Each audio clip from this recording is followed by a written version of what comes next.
Welcome to another live edition of Pittsburgh Sportsline in the BPTV studios. I'm Al Levine along with my co-host Chip Hayner and Smoking Jim Frazier, fresh out of rehab. Working hard today and yesterday and whatever he says he does. He's looking good. People go, look how good he looks. Quadruple bypass to Pittsburgh Sportsline. Got a great show for you tonight. For you Bucco fans, Marte's back after 80 games, 39 wins, 41 losses. He's back in the saddle again. We'll talk some Buccos throughout the show. I appreciate all of you watching Comcast 7 only in Bethel Park, Verizon 32 in Bethel Park, and all the way out to Nemacolin to Cranberry and Wexford. We appreciate that. And thanks for all the likes. We hit a brand new high. Jimmo J, 6,492 likes. So couldn't thank you enough. We're getting close to that 6,500 mark. So that may come about. We were struggling at the 6,400 mark for a while, but now we've jumped through that. So I have some promos here for you. And I want to start out with our sponsor of our show, Olive Oil's Pizzeria, 412-831-1900. Give them a call. Tell them Al Levine, the talking machine, and Pittsburgh Sportsline recommended you get their $5 extra large pizza, I think it is tonight. So, Smoking Jim, on your way home, grab a pizza. Thank you, sir. 412-831-1900. Give them a call. Bethel Park Historical Society. There's that Schoolhouse Art and History Center with the trolley on South Park Road. That's where it's at. Community Foundation board that I'm on, we've given money to get 10 new windows, so they're trying to improve the place and make it look nice. And there's people that rent from it and have different meetings, and there's a library there, a lot of historical stuff. So check it out, the Bethel Park Historical Society. Donate $1. Go to their site, check it out. Then we end each show with Stay Joey Strong. Here's Joey Favis, didn't make it to his 9th birthday, died of a brain cancer, DIPG, and all the money goes to this 501c3, the Joey Favis Childhood Cancer Foundation. So donate as little as $1. They just had their flea market. Hall of Fame photographer Frank Favis was there early. Then he had to take photos of the Wildcats football game. I heard Smoking Jim was supposed to be there. Didn't hear a word about it. So the mystery man didn't show, I guess, but heard it was a good game. They won again. Then for all of you in Bethel Park that have groups and organizations, there is money available.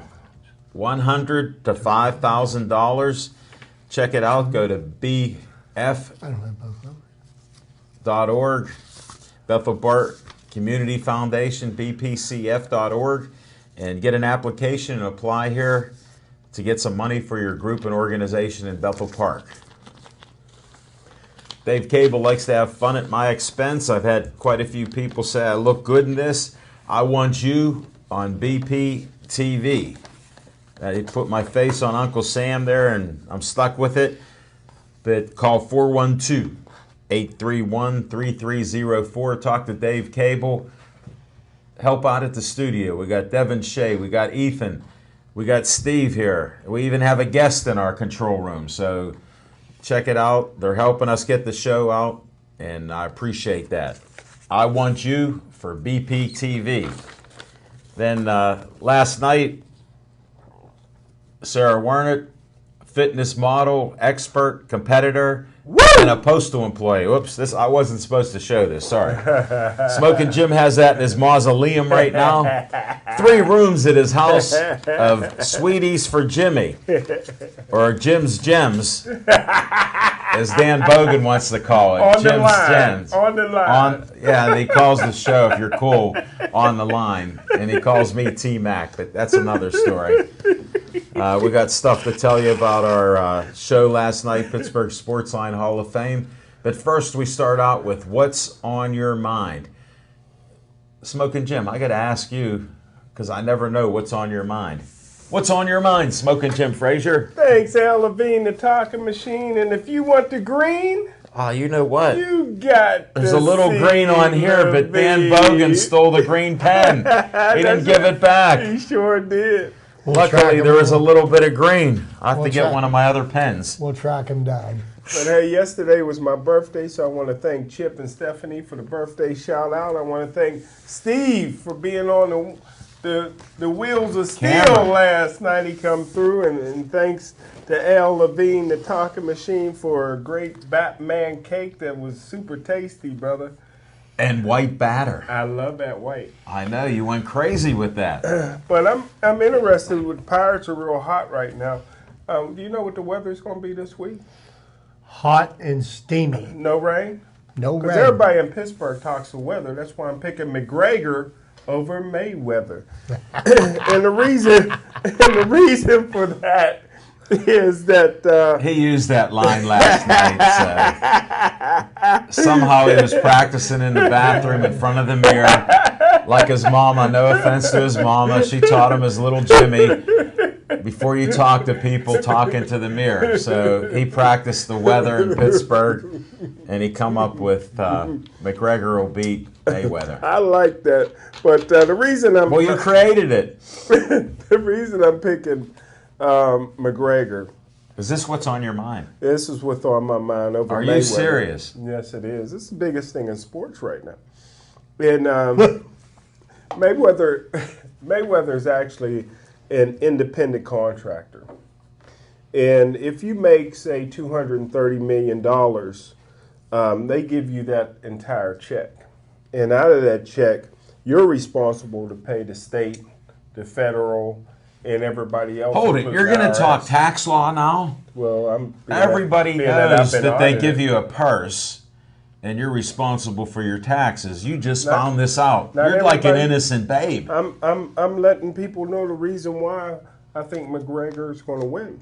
Because the IRS is going to beat him. Well, Mayweather owes money to the IRS. In fact, he asked the IRS to hold off on receiving payment till after the McGregor fight. What was their answer? And they said, yeah, we'll be there to get it.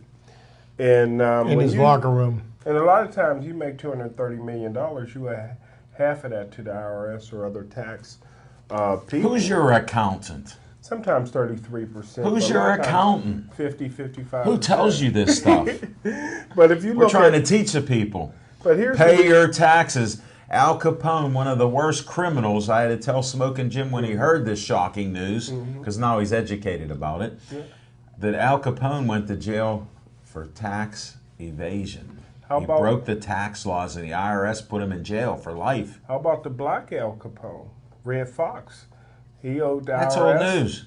He owed the IRS, and they took everything, including his Mickey Mouse watch, off his wrist. So, but if you look in history, Joe Louis had problems. Sugar Ray Robinson, Mike Tyson, and of course Floyd Mayweather, and all of them had to come out of retirement to satisfy their tax problems. And I have to beg to differ. It wasn't just the tax problems; it was what they did with their money. They got money and paid a lot of hangers on. Yeah.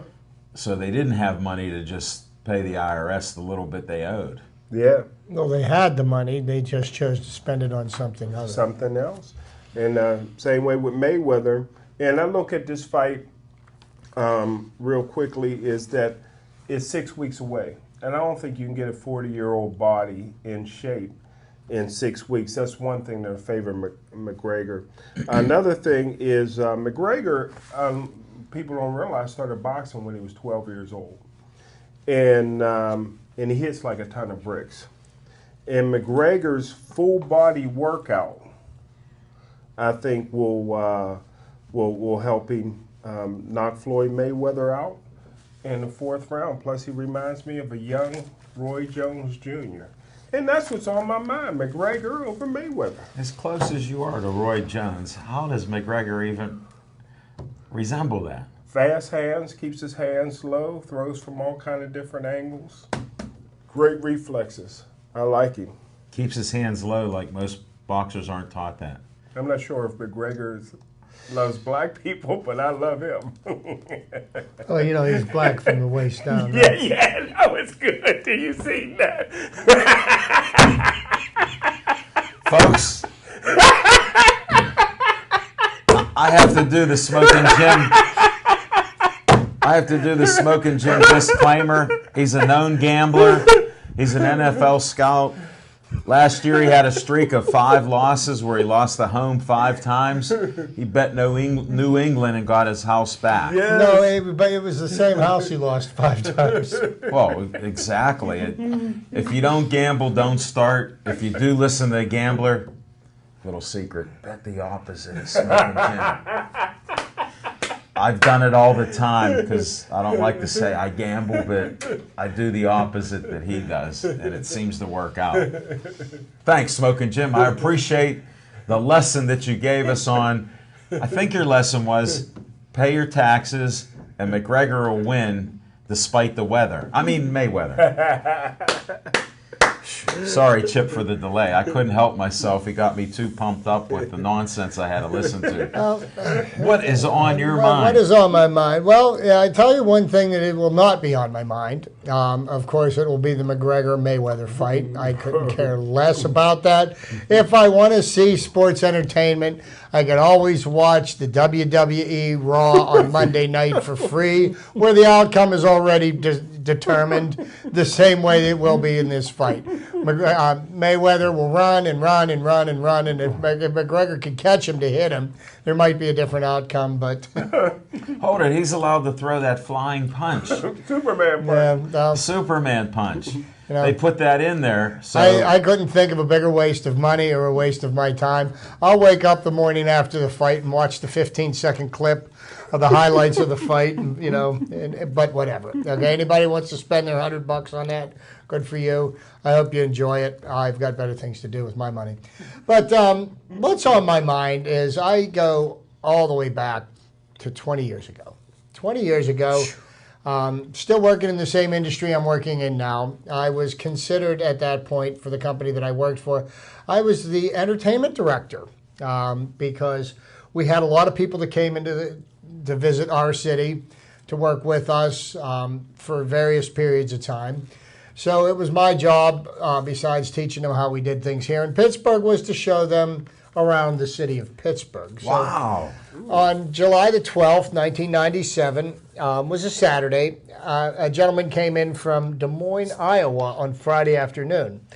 And I remember him saying, you know, I am a huge Pittsburgh Pirates fan. I have always wanted to go see a game at Three Rivers Stadium. Can we? What a can you coincidence. take me to a game? And I said, well, here's what. I'll hook up with you on Saturday. We'll go down. I'm sure we'll be able to get tickets because at the time the Pirates were in the midst of their 20 years of losing. But this was another one of the Pirate teams that had a chance. They were in second place to the Houston Astros in 1997 in our division. And, there was still a chance that the Pirates might pull something out and possibly win the division. So we got tickets to the game. It was a Saturday night, and we happened to witness history being made at Three Rivers Stadium that night. Was the very first no-hitter that I got to witness in person. In my lifetime, I've witnessed 2 no-hitters personally. One pitched by the Pirates, one pitched against the Pirates.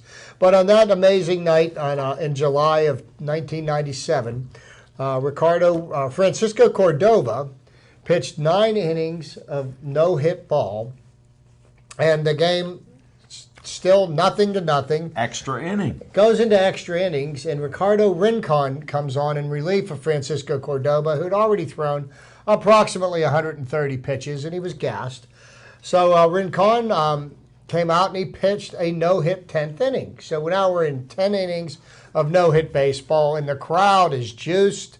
As the game wore on, the excitement kept on building and building and building because, you know, when you're witnessing a no-hitter, you're sitting there in the 4th, 5th inning, and, you know, you look up at the scoreboard. Nobody wants to say anything because you don't want to break the jinx, you know. And So finally it gets to the 7th inning, and then more people's attention is being brought to the fact that there's a 0 up And there. they're whispering. Okay, the 8th inning, now all of a sudden everybody's on every single pitch, okay? So, it gets to the bottom of the 10th, and the Pirates ended up with runners on first and second. And the Pirates manager set up a nondescript pinch hitter, somebody by the name of Mark Smith.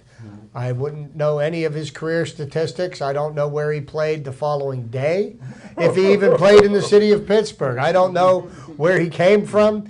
But that night, that magical night on July the 12th, 1997, in the bottom of the 10th inning, hit a pinch hit 3-run homer to win the game, walk off, no-hitter, and it was electric there at Three Rivers Stadium. Now, Three Rivers Stadium really was not a great ballpark to go watch a baseball game at. It was a great place to watch a football game. Oh, yeah. As far as baseball was concerned, the sight lines there were horrible. If you sat in certain areas, there was almost up to a third of the field that you couldn't see. So I witnessed that during the All-Star I game. witnessed that in the 1974 All-Star game as well, Alan. I was at that game, and I couldn't see left Like field. I told you, we were at the top of the stadium. We were at right 3 where rows from the flagpole. top. Yeah, I couldn't see the left fielder that whole game. We were up So- near the flagpole then, so we didn't see a bunch of the field there. So- left, right, and center. But just thinking back on that night, and then just on the odd chance that I probably would not have gone to the game if the gentleman from Des Moines had not come in and begged to go. Yeah. Very glad that I did. And the 20th anniversary, I've got the article cut out here Wow. from the paper from July the 12th, and it brought back a lot of good memories. And and I dwell on the good memories I have of the Pirate team that I've rooted for in excess of 50 years. And I don't dwell on the negatives, and that leads me back to this season. Here we are. We're just past the All-Star break, and the Pirates are starting to wake up a little bit. They've won 8 out of their last 10. And I personally believe they're going to make a run for it in the division this year. I think our division's weak this year. I think the Pirates have a chance. But I'm always going to look at the glass as being half full. And Starling Marte starting tonight, first game back after an 80-game suspension. I think he might be the spark plug the Pirates need, or the Pirates' offense needs, to make a little bit of a run and to make some noise. So, asking me what's on my mind, that's what's on my mind. I'm looking forward to a great second half of baseball. Thanks, Chip. I'm going to continue your walk-off saga. I watched the Pirates for 3 games. 2 of the games were walk-off winners. I was there Friday night. It was wonderful. And I thought of the one, how apropos that my buddy Smoking Jim Frazier, before his birthday, his namesake, Adam Frazier, walked off and won the game that ended the series. So, and they walked a guy to get to him. And Josh Bell hit a 3-run homer a couple days beforehand. So it's good stuff. I predicted they'd win 3 out of 4 to different people. I said I'd like to be greedy and say we could sweep them, but this team shows me some shakiness at times. Just a little update. Starling Marte made a sliding catch in left field to end the first inning. Yeah. That'll get you some cheers. Yeah, it will. It'll Well, change them the cheers. biggest question I have is, did they cheer him or boo him when he was introduced? Well, I will find out as soon as he gets to bat. He's our leadoff batter. People cheered and welcomed him back when he came up to bat. There we go. I'm glad. There you go. That's Pittsburgh for you. Now I'm ready for the Buccos. They could sweep this series against the Cardinals. We're only 6 games out against the Brewers, so that'd be nice. We will see what happens, and we're going to continue on with our show after all this talk, and we'll have more Pirate talk. We may even talk a little Steelers since Le'Veon Bell's in the media and has been out there tweeting and stuff, so we will continue with that.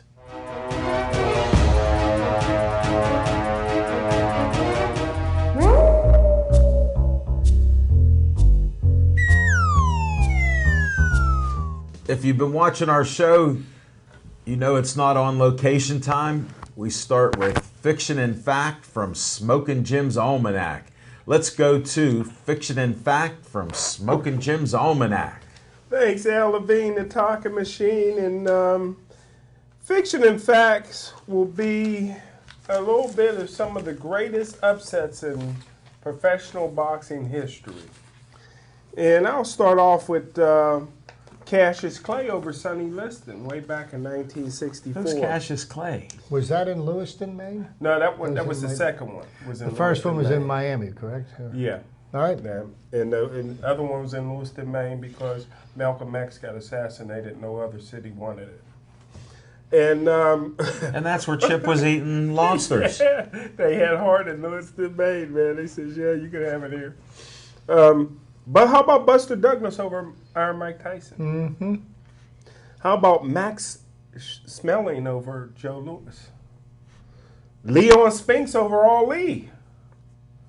How about Sugar Ray Leonard over Marvin Hagler?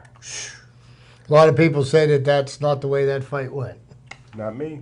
I thought Sugar Ray beat him to death. How about Evander Holyfield over Mike Tyson? Wasn't an upset. 30-1 odds. How about Ingemar Johansson over Floyd Patterson? I didn't know that one. Yeah. How about Kevin McBride over Mike Tyson? No Irish. How Love about those Irish fighters. Jerry Cooney over Ken Norton? No Irish. How about Ali over George Foreman? And last but not least, McGregor reminds me of a young Roy Jones Jr. McGregor over Floyd Mayweather. You heard it here first.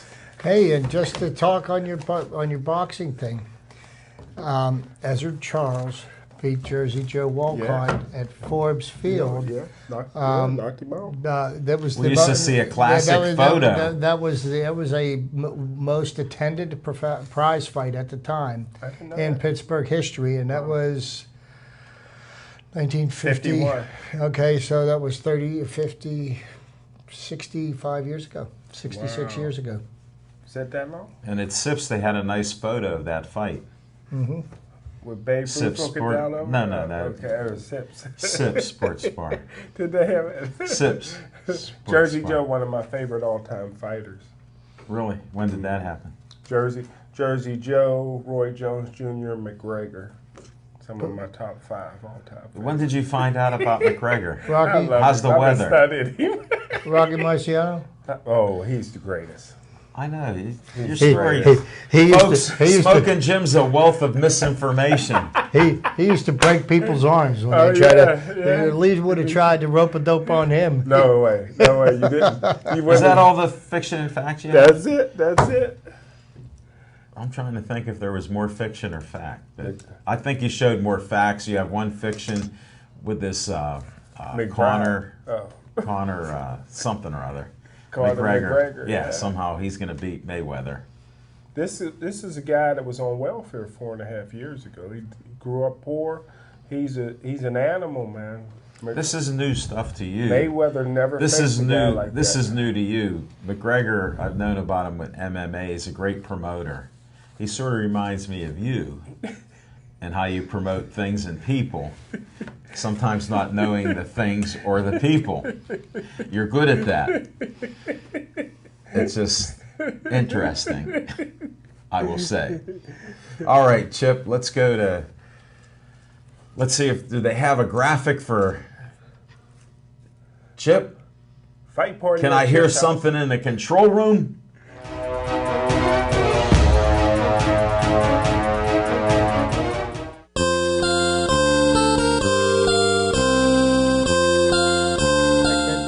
And got some interesting pieces of trivia to go over with you folks this evening, and I will end it up with the coup de grace, which would be, no, I'll leave that. I'll tease that for now. Wow. And we'll work on it. So back on June 22nd, 1947, Cincinnati's Ewell Blackwell almost duplicated Johnny Vandermeer's double no-hit record by following up his June 18th gem over Boston. Brooklyn's Eddie Stanky singled with 1 out in the 9th. Wow. He came within 2 outs of having Another. back-to-back no-hitters. So it almost happened twice. Also, thinking back on July the 18th, 1927. 1927, probably one of the greatest baseball teams of all time. Yankees. dominated baseball that year. They swept our Pittsburgh Pirates in the World Series 4-0. But on July the 18th, 1927, Ty Cobb of the Philadelphia A's doubled off the glove of Harry Heilmann for his 4,000th hit. That's my man. There you go. Also on July 18th, 1970, probably one of the greatest baseball players I ever watched. Probably one of the best 2 or 3 ball players I ever saw. Willie Mays bounced career hit number 3,000 through the left side of the infield. Wow. Okay. Willie Mays was a complete 5-tool player. So he was able to do it all. And wanted to make note of his accomplishment. Also, on July the 18th, 1987, Don Mattingly, manager of the Florida Marlins, tied Dale Long's 31-year-old record, major league record, when he hit a home run in his 8th consecutive game. Really? And Dale Long did that as a member of the Pittsburgh Pirates. I had to prelude that with 8. Wow. Yep. See, Al knew where I was going with that one. See, He was shooting up gang signs. back in June the 21st, 1989, Carlton Fisk set an American League record for homers by a catcher and drove in 3 runs. He surpassed Yogi Berra's record with his 307th home run. So, also of note, 2 more things. June 21st, Lefty Groves, 20-game consecutive win streak at Fenway Park, ended with a 13-9 loss to the St. Louis Browns. Again, that was in the summer of 1941. And I want you to keep that in mind, because the summer of 1941 could possibly be the single greatest season in the history of Major League Baseball.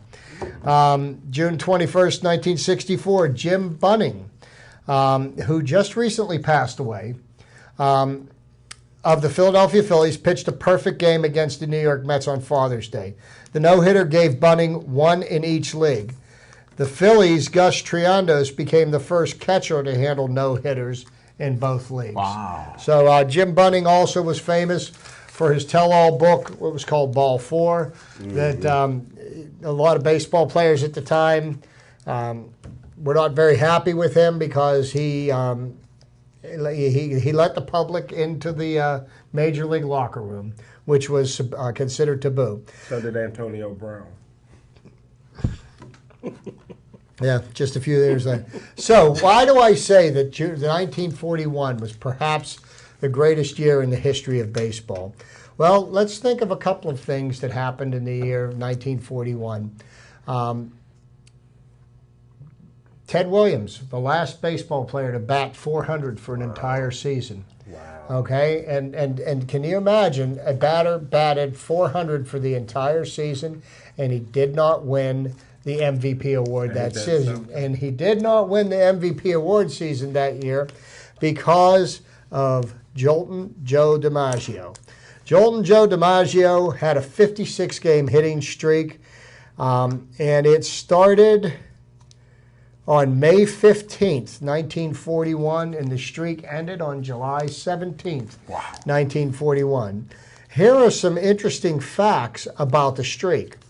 Alan Courtney and Ben Horner wrote the song Jolton Joe DiMaggio that became a big hit for the Les Brown Orchestra. I'm sure you were all over that. DiMaggio confided to a teammate that failing to extend the streak for one more game cost him $10,000 promised to him by the Heinz Corporation to endorse their Heinz 57 products. Wow. Okay. Wow. I told you I had this covered.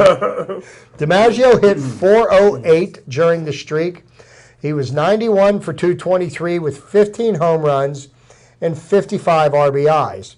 And also as part of this streak, in those 223 at-bats, he struck out 5 times. Wow. 5 times. And in the last 32 games of the streak, he struck out 0 times. That's amazing. That is incredible when you see, I mean, I don't think, Did Pedro Alvarez strike out 5 times in one inning? Hold it. If it was possible. Like that character, Where's Waldo? Where's Pedro? Uh-huh. DiMaggio was voted the American League MVP that season over Boston's Ted Williams, who hit .406, the last time a major leaguer hit over 400. The longest. Ted wasn't the most popular player. Either, No. if you want to put it out there. Yeah. The Splendid Splinter had many enemies. Well, That was his nickname, the Splendid Really? Splinter. yeah, he did. And then, of course, New York was the mecca for everything. Sure. At that time. The longest hitting streak since DiMaggio established a record was 44 games by Pete Rose in 1978. All right. The streak was interrupted by the 1941 All-Star Game at Briggs Stadium in Detroit. DiMaggio was 1 for 4 against the National League. So technically, you could say 57. that it could be 57, but since that's an exhibition game and not a regular season game, Oh, he could have got 10K. he homered for his only hit versus Boston on July the 2nd. DiMaggio never bunted for a hit during the streak. The St. Louis Browns gave up the most hits, 22 in 12 games. Indians reliever Joe Kraskowskis, a native of Quebec, was the last pitcher to yield a hit to DiMaggio during the streak. DiMaggio had a 61-game hitting streak with the San Francisco Seals of the Pacific Coast League in 1933, second longest in minor league history to Joe Wilhoit's 69 games in 1919. 69. So Joe was a streaky kind of a guy, you know? The streak almost ended at 35 on June 24th against St. Louis. DiMaggio was hitless when he batted in the 7th inning. Browns manager Luke Sewell ordered Bob Moncrief to walk him. Moncrief refused. Wow. Sewell relented, and DiMaggio singled. Ain't that something? Wow. During the streak, he faced 4 future Hall of Fame pitchers: Lefty Grove, Hal Neuheiser twice, Bob Feller, and Ted Lyons. Who gets credit for the nickname? The Yankee Clipper. According to DiMaggio's official website, Yankee Stadium announcer Arch McDonald came up with the moniker for the gracefulness of his play in the field. When the streak began on May 15th, the Yanks were 14-14, 5.5 games behind Cleveland in 4th place. After game number 56 of the streak, the Yankees were 55-27 and first place with a 6-game lead over Cleveland. That's incredible. After extending the streak to 56 on July 16th, DiMaggio led the American League in runs, hits, RBIs, was tied for the lead in home runs, and was second to Ted Williams in batting, 395 to 375. St. Louis Browns teammates Bob Harris and Eldon Alker each gave up 5 hits during the streak. Although he failed to get a hit in game 57, DiMaggio did walk to reach base in a streak that would extend to 74 consecutive games, second all-time to Ted Williams' mark of 84 games in 1949. That ain't close. DiMaggio got hits in both games of a twin bill May 30th versus Boston in games 15 and 16, but he also committed 4 errors. And last but not least, DiMaggio got 2 hits off Cleveland's Bob Feller on June 2nd. The next day, the New York Times reported DiMaggio incidentally has hit safely in 19 straight games, believed to be the first printed reference to the streak. So, let's make note of one of the baseball's records that, in my humble opinion, will never be broken. The 56 games hitting streak will live on. Marte may break it now, but where do you guys rank the Clipper all time? I would say he'd probably be in the top 10. Only top 10? What do you say, Top Michelle? 5. Top 5? How about top 3? I don't know. You have to look through 5A, the B, history and of C. baseball. A, B, and C. When you got to consider Babe Ruth up there. You've got to consider Ty Cobb. Over Joe? DiMaggio? Hank Aaron. telling you these Willie things. Willie Mays. How about You know, Hannes Wagner? Hannes Wagner, 8 batting titles. You've got Roberto Clemente. I mean, you know, there's a lot Barry of Bonds. great. Luke Gehrig, the Iron Horse. You know, Barry I Bonds. mean, he doesn't even get mentioned. Barry Bonds very easily could have been the greatest player of his generation. Why he chose to cheat? It was clear. You know, you sure it wasn't cream? No, it was clear. But I mean, 'Cause he seriously. didn't know. He's like Marte. Somehow No, it's in Marte's body, and And he if Barry apologized. Bonds would not have juiced, I bet you that he would have probably hit between 550 and 600 home runs, That no don't more even than get that. You, that don't even get you mentioned anymore. You know, would and even it is a significant accomplishment. Yeah. You know, but I mean, For He you know, may have hit more than his godfather. you know, look what Willie they've done with Mays. football. Look what they've done with football. Wide receiver statistics are basically irrelevant anymore. I agree. You're going to have 1,500 unless you beat Jerry Rice's record for catches. Which ain't gonna You're happen. you're not going to be a first ballot Hall of Famer as a wide receiver. Yeah, that's a shame. I'm glad you two could debate that. Thanks, Chip. I appreciate trivia time.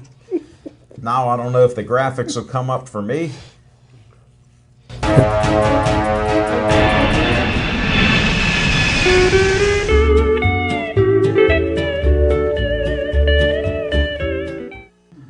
On location, great graphic control room. You're on your A game. I appreciate it. Thanks, Devin. Thanks, Ethan. And thanks, Steve. I appreciate you guys. On location was a special Hollywood Lanes, Pittsburgh Sportsline Hall of Fame, Smokin' Jim Frazier birthday bash. I had a small idea what was going on, but I didn't know much. My brother from another mother, we're friends for 6 years. People think we know each other 30 years. Yes, sir. Yes, sir. He has the only vote for the Pittsburgh Sportsline Hall of Fame. He has some criteria, which I'm not sure what it is, on how he picks people. And then, like he told me, I'll tell you who's going to be in there. There's supposed to be 7. Well, I saw on Facebook he posted like 4 photos of people who were guests on the show. So I assume that some of the theme is Pittsburgh Sportsline guests. So we had a good time with that. And to start the show, I had a surprise guest for Smokin' Jim Frazier. Bill Nardozzi is a famous poet. He doesn't like to brag about things, but he's done poetry for years, been on TV, been in the newspaper. Well, he did a poem for Smokin' Jim Frazier and said you could look the word up in the dictionary. It was birthday. So I don't know if Smokin' Jim looked it up, but he had a nice poem. Didn't rhyme with Mayweather. And he just thanked him. Then he did something unusual. He's a singer and has performed for years. He brought his guitar out Yes, sir. and sang a song to Smokin' Jim Frazier. I thought I saw a tear in Smokin' Jim's eye. Yeah, it was coming. It was getting there. But he did that to open up the show. And then we started bringing in Hall of Famers. One of the first ones was a surprise to me and a shock to me because he shares everything that I have on Facebook. Skip Atkins shares my album, my photos, everything. Smokin' Jim inducted him into the Hall of Fame first. And he rewarded us with a great pizza. Yes, sir. Molly's Pizzeria in Dormont. So he started the show off with a bang. Then we started getting like Cheryl Cerise, who's a guest on our show. Smokin' Jim claims to have done the best interview that he's ever done with her on one of his shows. So I tried to find out what show it even was, and we can't really. I watched. He was live streaming that one. I saw that one. Something was Smokin' Jim Frazier, but it I was- was on the show once, and I found out from Cheryl, has one of the best smiles in the business. He's gonna- She was on the show twice. You watch the daytime Emmys. Yeah, I'll have to check that out. And then a big fan of our show, Sarah Werner, Sarah Marie, fitness coach. I showed the photo at the beginning of this show. She's at the post office. She's now in the HR department. She has a very smart lady. You can't park there. I know. That's how I met her, right across from Sips. Can't park in that lot. She goes, I work here. Get away from me. I've become a fan of our show. So she was there. Big Mike Draculish of Pittsburgh Sports Nation has over 19,000 followers. Wow. He loves us like brothers. He's from Midland. Can't stop talking about Midland, and he'll be back on our show talking some Steelers and Pitt when the seasons come up. He was so happy to be there. Who else did we put on there, Smoking Jim? I'm getting Marilyn lost. and Mary. The Beep Beep girls. Mary Farrow and Marilyn Mance. Marilyn Mance is like a star athlete for the Steelers that she loves. She tore her meniscus. Wow. So she was injured, come up on the show, didn't want to show the cane, and Smoking Jim inducted her and Mary into the Hall of Fame because of all their humor. They're on the 50th most popular DVD out of the United Kingdom. Wow. So they got honors there for being funny people, and they were beeping and kidding, and we had a good time. Just a great show. A lot of people come out there, parents of some of the guests, met a lot of good people. Steve, our cameraman, who's here tonight, met his mother. She loved the show. Wow. She's a fan of the show now, so all these people are watching the show. They want to know, when can I see it? Well, before I left home today, Dave Cable posted the show up, so I'll have it up tomorrow, and you can see Pittsburgh Sportsline at Hollywood Lanes. We'll be back there August 7th, so check out On Location there. And you interviewed the youngest guest we ever had. And yeah, I wanted to tell you that we did have a young guest, Lindsay Marie, and Jeffrey Park had a baby, and their daughter was on the show, and it's a new record for Pittsburgh Sportsline, 3.5 months old. Wow. And she was on our show. So great show. Jeff took a video of that, took a couple photos. I gave Smoking Jim a Batman cake. It was so good. I know. I can't believe you took the whole thing. And my son said thanks. Drew said thanks for the piece of cake. You're welcome. So we had a great time on location. A lot of people. Only black Shania in the country was there. Yeah, Shania come up.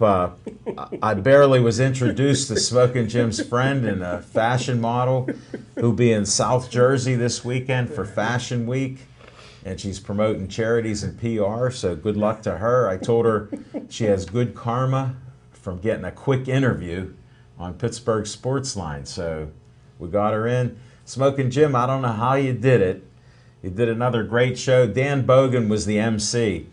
And we got him where he's under control now, so we got enough time for the show, and he didn't go over it, even though he apologized. But he just did a great job. So kudos to you, my friend. Thank you, sir. And that's our 4th class of Hall of Famers. Yes, sir. So very good. Job well done, and we'll move on to the next segment.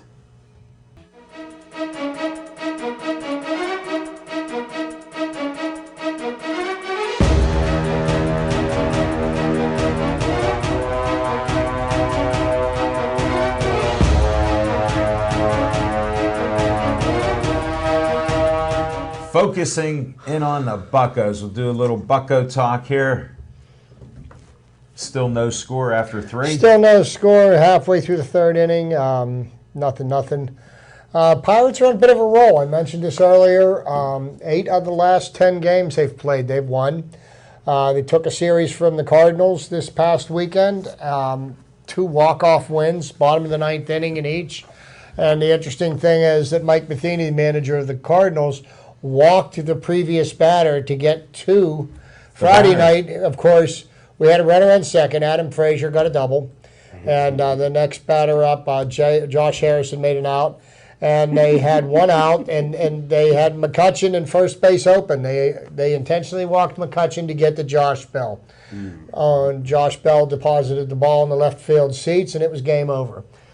Josh Bell, I think, has really been one of the bright spots for the Pirates this season. The power that he has from both sides. The power from both sides of the plate, the consistency, and he's learning to play first base, and he is not a detriment to the team with his play in the field. He's getting better at playing the position, and I think we finally answered the question is, to who is the Pirates' first baseman moving forward? Yes. I think that question's been answered.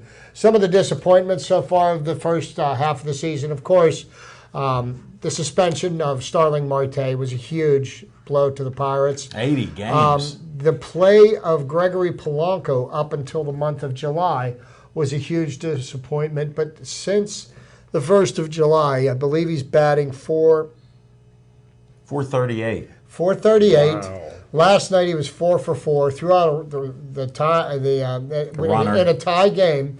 Threw out a runner at the plate. Threw out somebody at first base. Doubled him off the bag on Sunday. So now Gregory Polanco is starting to show the way that he played in his rookie year that gave us so much promise. Now, when I was at the game Friday night, I was one of the people that were booing Gregory Polanco quite loudly. He hit a ball down the right field line, and it looked to be a home run. After reviewing it, the ball was declared to be foul. The very next pitch, he hits it, and I thought for sure it was going into the bullpen, but it hit the wall. So instead of running hard out of the batter's box, he jogged, and what should have been a triple ended up a double.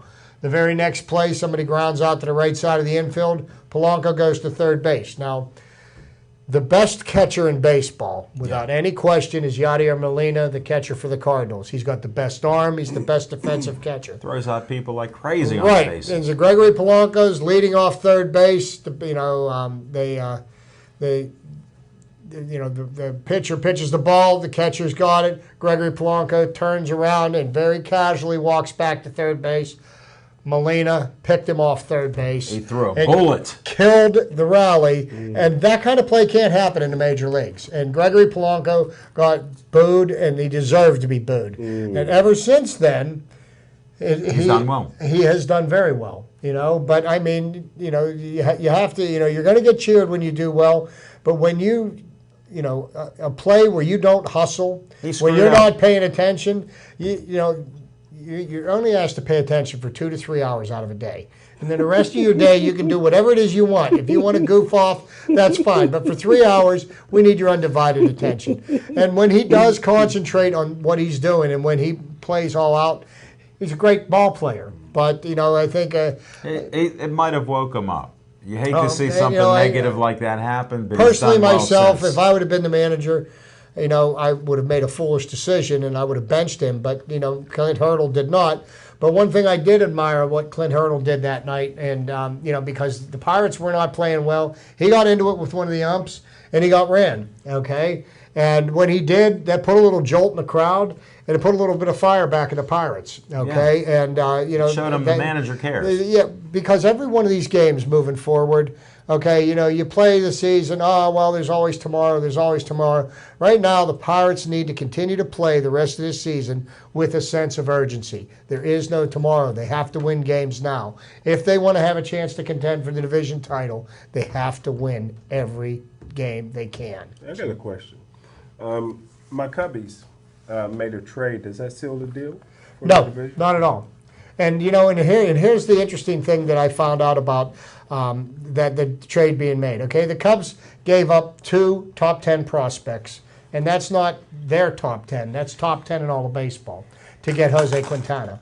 Well, the announcers on the Fan used that, or at least one announcer on the Fan, or 2 of them, used that as an excuse to criticize the Pirates for not making the trade. And I think it's kind of foolish because the Pirates don't need starting pitching right now. No. Their starting pitching staff right now actually ranks in the top 10 in baseball. Oh, I didn't know that. Okay, so there's that. Secondly, we didn't have to offer to the Chicago White Sox because they wanted a king's ransom. We didn't have to offer them. And what is Quintana going to do for us? If you look at the Pirates roster right now, we're not a starting pitcher away from being a contender. You know what I mean? There are things that the Pirates need. What we need is an everyday third baseman. Yeah. What I think I'd like to see the Pirates do, I don't know if it's going to happen this year, but it should definitely happen in winter ball, is Jose Osuna. They ought to teach him to play third base because he's got a nice bat. If they can get him to be the everyday third baseman, Can he and learn David that? Freese. What's that? Can he learn that? Is that something Well, you can he's learn? he's a corner. Not all infield- players can learn new positions. Jim, he's a corner infielder and he's a corner outfielder. So he plays first base, third base. He hasn't played third base on a regular basis, but you know what? Send him to winter ball. Let him try to learn the position, and then all of a sudden You don't have to go and spend money on a free agent. You might have the solution to your problem in your own system. It would be worth trying because David Freese is not an everyday third baseman, and because of the selfishness of Young Ho Gong, who can't seem to find a way to stagger out of South Korea back to the United States and play baseball. They won't give him a to be visa. honest with you, if he never plays again for the Pirates, it's not going to break my heart. I mean, it'll break mine. He may never play again. He may not never get out play. of South He may Korea. not He get out of South drinks? Korea. Because he had a drink. He's He allowed can't to get have a drink. visa to come out. Three DUIs, Jim. What are you talking about? That is somebody that's got a They're problem. limiting. They're stopping him from coming He's a out. drunk. He's a great player. He's He's a drunk. But that's all I'll say about him. All right, let's change up. He's not here. But Yeah, no, we can't no. do anything with That's that. good. Let's get on to the Steelers because I Yeah. know Jim has something to say about Le'Veon Bell. And, let's think about the people that the Steelers should consider signing to contracts. I say the Steelers should focus on signing Stephon Tuitt and Alejandro Villanueva and not worry about Le'Veon Bell. They've got him for $12.12 million this year, guaranteed. Well, Le'Veon Bell got a lot of guts because if he gets hurt, without signing that contract, he gets zero money. So, way he likes to play basketball and do a lot of activities, I would definitely. He's just sign. sitting in a car right now. Yeah, I mean, and one thing you can say about Mike Tomlin, who I'm not. I'm not a big There ain't nothing blunt about it. That was good. I'm not the Sorry, biggest, buddy, I slipped that right in. I'm not the biggest I know. Mike Tomlin fan, but one thing about Mike Tomlin is he doesn't beat up his star running back in training camp. Last year, Le'Veon Bell only had 8 carries in preseason. So if I was Le'Veon Bell, I would sign the deal. But I But you're agree not. with you. Yeah. And he's not going to But, gamble on you it. know what? Here's the thing about this, though. If he does not sign this deal until, say, the last week of training camp, then because he's not under contract, he can't be fined for missing any of training camp. Right. Okay? And Le'Veon Bell, when he missed the first 4 games of last year, he came back in shape, ready to go. And, and he came right out the gate, playing good ball. Now, the one problem with the running back sitting out training camp, generally they end up with hamstring injuries that end up lingering and rob them off of, as the season goes on. Hamstring or so groin. there is a logic to him got it maybe not operated signing that guaranteed, because he's going to get the money. He's getting that money to pay 16 games. He's not getting that money to go to training camp. I say he sits out the preseason. But I agree. I mean, I don't care that Le'Veon Bell's not here. I don't think it'll affect his play. I'm just saying in terms of if he gets injured out before he signs that contract. What do you think about the money that he turned down from the Steelers? That I believe there was, in the first 2 years of that deal, there were $32 million guaranteed. I don't believe everything I read. Did you with read? these people? Yeah. I mean, these rumors go. Once the deal is signed, these writers are favored for the Steelers. But I do agree that they should sign Villanueva and Tuitt and Hayward, or probably the biggest, fastest, most athletic defensive ends the Steelers has since Big Daddy. Really? What a statement, Smoking Jim. Well, we're running out of time, so we're going to have to call the Steelers segment there. I appreciate it. Steelers start training camp on the 28th. Next week, we'll look for Smoking Jim and some insights with Steeler training camp. We'll have to hear what he has to say then. We appreciate his opinions. Thanks, Chip Hayner. I appreciate all your insights, Bucko talk, and all the rest. And I'm rooting for those Buccos tonight to win in the 9th inning again. Hey, a win's a win. Hey, thanks for watching us. We appreciate it. And stay Joey strong.